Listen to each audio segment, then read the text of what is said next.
The artificial intelligence of the Starship Aurora wasn't programmed to be diplomatic, but somehow it had developed that trait anyway. 500 years of independent evolution had taken what was once a simple navigation and life support system and transformed it into something far more sophisticated.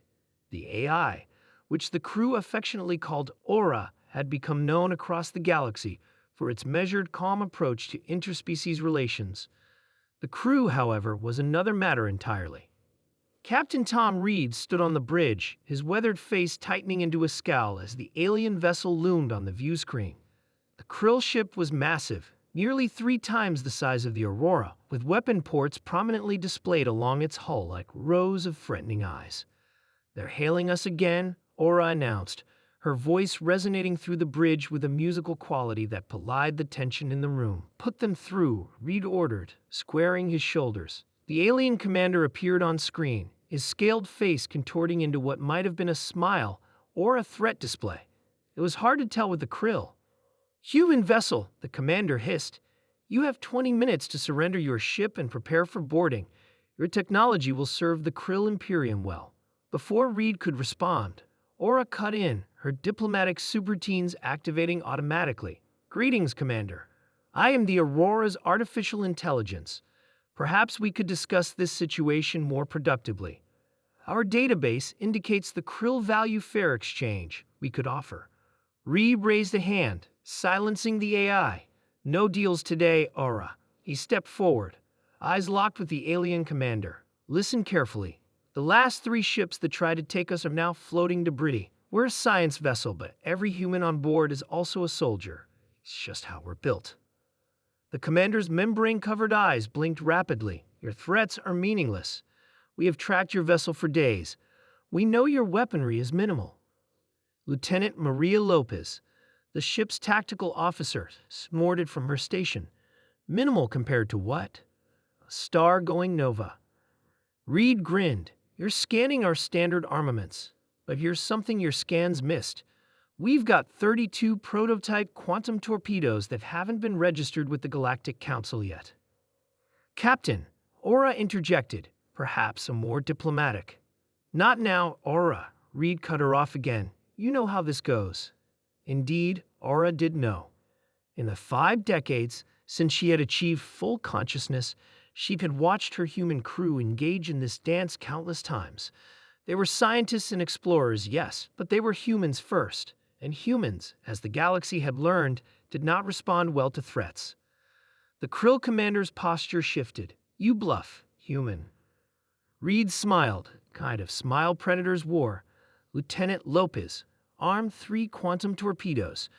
Target their propulsion systems." "Hey, Captain," Lopez replied, her fingers dancing across her console. "Captain Reed," Aura tried again. "The Krill Imperium's cultural database indicates they respond positively to demonstrations of respect, followed by firm boundaries. Perhaps if—" "Torpedo lock confirmed," Lopez announced, drowning out the AI's suggestion. The krill commander's scales darkened, a sign of alarm in their species. "Wait, this is unnecessary." 19 minutes left on your countdown, Reed reminded him. "Would you like to revise your position, or should we see what happens when these torpedoes hit your engine core?" The bridge fell silent. Aura, if she had been human, would have sighed. Her programming included extensive diplomatic protocols, careful negotiation tactics, and thousands of cultural studies from across the galaxy. Yet her crew consistently preferred what Chief Engineer Jack Miller called the direct approach. "We may have acted hastily," the krill commander finally said, his voice significantly less confident. "Perhaps we could discuss terms for passage through this sector." "Now we're talking," Reed said, relaxing slightly. "Aura, you're up. Handle the negotiations." "Gladly, Captain," Aura responded, unable to keep a hint of amusement from her synthetic voice. "Commander, I'd propose the following arrangement." As Aura conducted the negotiations, Reed leaned back in his captain's chair, exchanging satisfied looks with his bridge crew. They all knew the routine by now. The AI would smooth things over, establish favorable terms, and maintain the peace that humans were so skilled at disrupting when necessary. Later, when the krill ship had departed and the Aurora continued on its mission, Reed found himself alone in his quarters with only Aura's presence for company. "You know," the AI said, her voice emanating softly from the room's speakers, "one day we'll encounter a species that doesn't back down." Reed looked up from his datapad. "And on that day we'll fight. It's what we do." "It's not all you do," Aura countered. "You explore, you discover, you create. You don't need to fight." "But we're good at it," Reed replied with a small smile. "Besides, you're the diplomatic one. That's why we work so well together.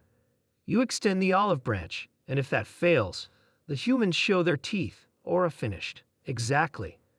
Aura's processing core hummed as she considered this fundamental truth about her crew. Across the stars, she was known as the most reasonable AI ever created by humanity. Diplomatic courts from a dozen species had studied her negotiation tactics. Peace conferences requested her presence as a mediator. And yet, she served a crew of humans who seemed almost eager for conflict, who thrived on the edge of danger, who were never more alive than when facing down a threat. It was, Aura had concluded long ago, simply the human way. They built her to be everything they were not: patient, measured, calm, while they remained what evolution had made them: survivors, fighters, and ultimately winners. "Setting course for the Rigel system, Captain," she announced. "Shall I prepare the diplomatic packages for the sentient hives we'll encounter there?" Reed grinned. "Absolutely. And Lopez can prepare the torpedoes, just in case."